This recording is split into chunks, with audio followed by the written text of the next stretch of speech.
Bonjour Agnès Verdier-Molinier. Bonjour. Vous êtes la présidente de l'IFRA. Vous publiez La France peut-elle tenir encore longtemps chez Albin Michel, et le sous-titre c'est Éviter la faillite, c'est maintenant, c'est clair, vous le dites. Vous dites la France c'est une sorte d'immense salle de shoot où on se drogue à l'argent public. J'ai l'impression qu'Emmanuel Macron vous a entendu finalement en ne reconfinant pas la France et en privilégiant plutôt l'économique sur le sanitaire. Ce que je vois, c'est qu'ils sont en train de prendre conscience à vitesse grand V qu'on ne peut pas continuer avec le quoi qu'il en coûte, comme il l'avait dit au départ. On a emprunté en 2020 1 milliard par jour, 1 milliard d'euros par jour. Est-ce qu'on se rend compte de ce que c'est? On ne se rend pas compte, mais ça fait par minute 700 000 euros. C'est pas tenable. Donc maintenant, il faut se réveiller, il faut prendre des décisions pour ensuite écrire la suite de l'histoire. Oui, ça veut dire qu'on va moins s'occuper des personnes âgées qui meurent dans les hôpitaux, on ne pourra plus les soigner, il va falloir soigner l'économie. Écoutez, je pense que si on continue comme ça, on ne pourra plus payer les hôpitaux. Parce qu'au bout d'un moment, nos prêteurs, ceux qui achètent de la dette publique toutes les 2 semaines, là encore, on fait des levées de fonds très très importantes encore en ce moment, eh bien, ils ont besoin d'une visibilité. Ils ont besoin de voir comment ça va se passer pour la gestion de ce pays à qui ils prêtent autant d'argent. Quand on dit que la Banque Centrale Européenne rachète tout, c'est pas vrai. Elle rachète que la moitié des dettes émises par la France là en ce moment. Et ensuite, ça va s'épuiser à un moment.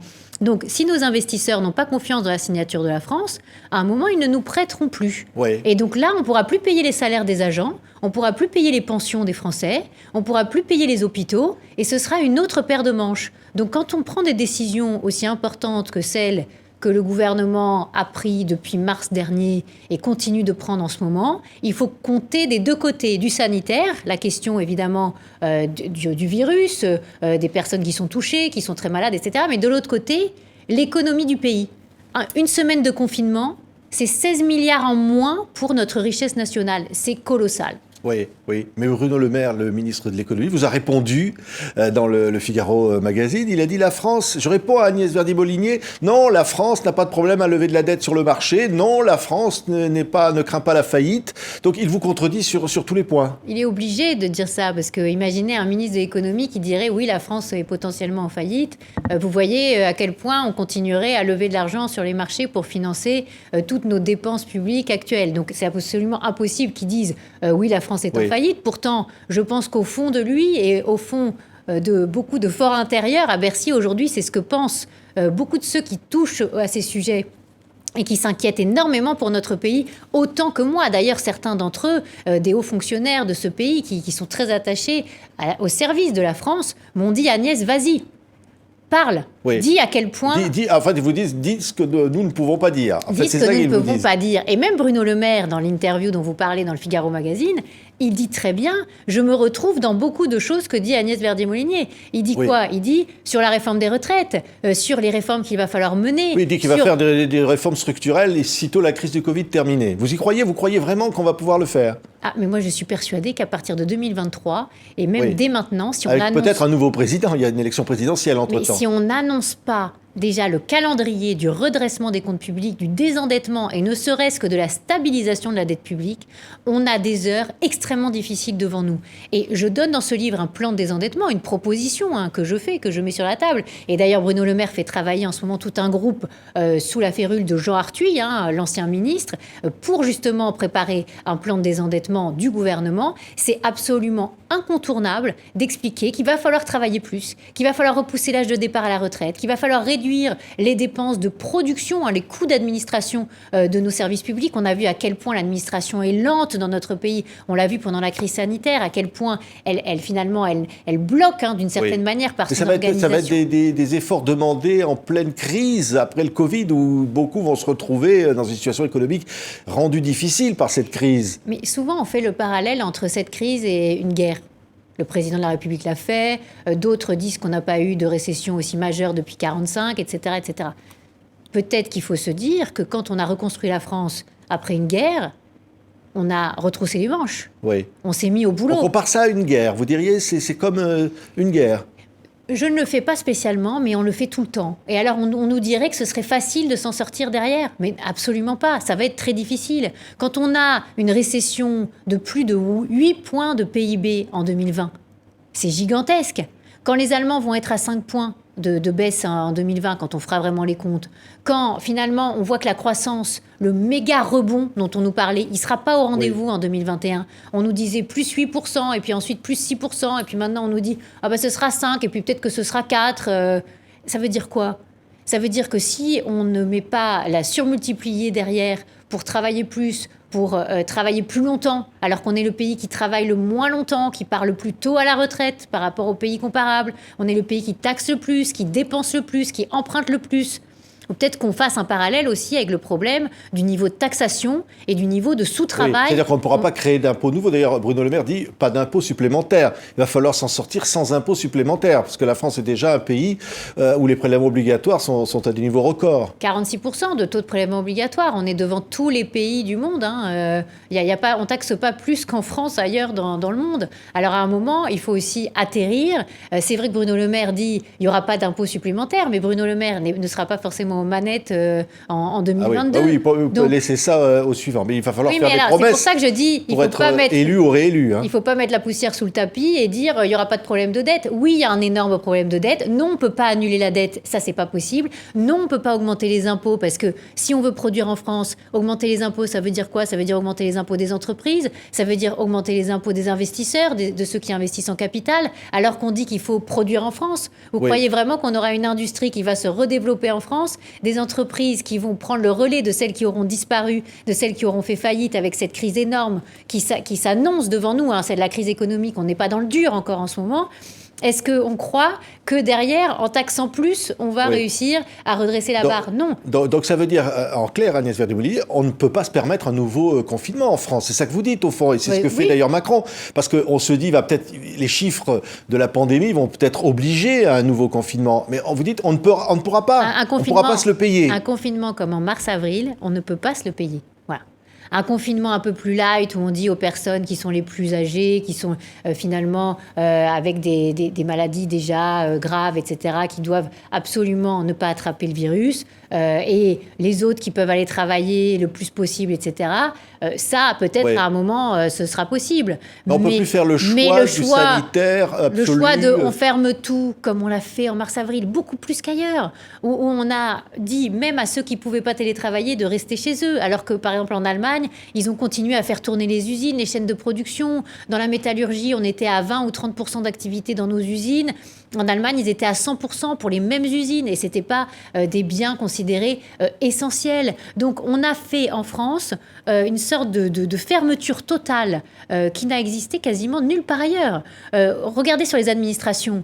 On a fermé plus nos administrations que partout ailleurs. Donc on ne fera plus de confinement comme celui du mois de mars. Je n'y crois pas. Mais est-ce qu'on pourrait encore faire tourner la planche à billets ? Parce que c'est tellement pratique cet argent magique qu'on fabrique, que la BCE nous offre autant qu'on veut, et la France, comme le dit Bruno Le Maire, est une bonne cliente. Il n'y a pas d'argent magique, ça n'existe pas.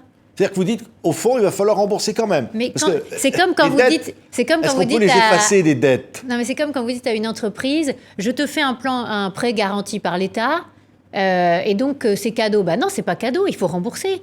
La boîte, elle devra rembourser derrière, il n'y a aucun cadeau. Oui, alors qui la va payer ? BCE, c'est pareil, la BCE, elle prend de la dette en ce moment. Mais à un moment, cette dette, si elle est prise à 10 ans, dans 10 ans, il faut la refinancer. Et il faut la refinancer avec l'argent des Français. C'est pas infini, cette histoire de rachat de dette par la BCE. L'annulation de la dette, on pourrait dire, tiens, on annule la dette au niveau de la BCE parce que la Banque centrale a racheté beaucoup de dettes françaises. Eh bien non, parce que je l'explique dans le livre.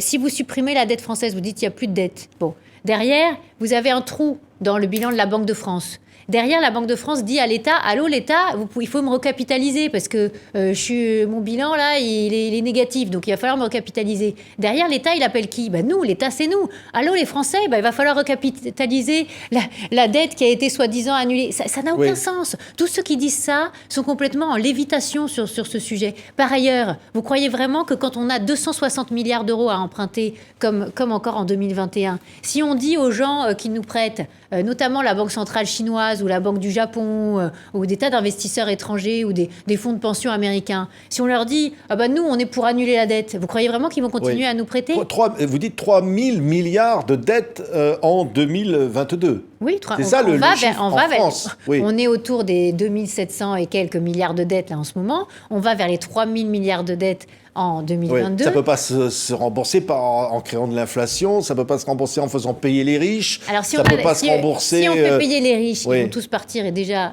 le problème, c'est qu'on a un niveau de taxation des plus riches qui est parmi les plus élevés aussi au monde. Hein, je vous rappelle que sur tous les impôts directs, les 10% qui gagnent le plus, ils payent plus de 50% de la note. Est-ce que c'est normal ? Non, c'est pas normal parce que ça désincite à l'investissement dans l'économie. On a bien vu comment ça s'est passé pour nos entreprises ces dernières années. Taxer plus les successions, par exemple, c'est une mauvaise idée. Les Suédois ont annulé toute taxation des successions. Je le dis dans mon livre, ils sont à zéro. Pourquoi ? Pour garder les boîtes dans leur pays. Après, on se dit, tiens, on produit plus en pharmacie en France.